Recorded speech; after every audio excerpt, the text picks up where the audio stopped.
Magandang gabi po sa inyo. Magandang gabi ulit.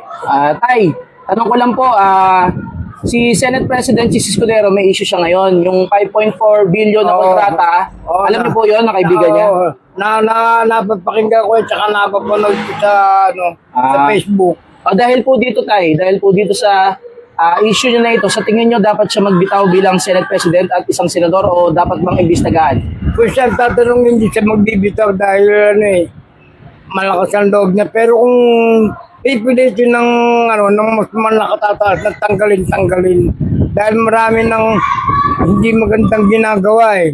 Nung una, bilib ako sa kanya, pero bandang huli, wala, nasira na na-discourage na ako sa kanya. Saan ka nagsimulang ma-discourage kay Senate President Chis Escudero, Tay?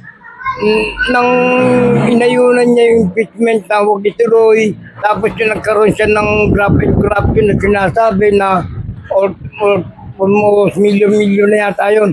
Pangit para sa kanya yung isa siyang tawag dito. Pangalawa sa mga matasakang katungkulan. Senate President. Senate President. Tapos gumagawa ng hindi magandang pangit sa kanya yung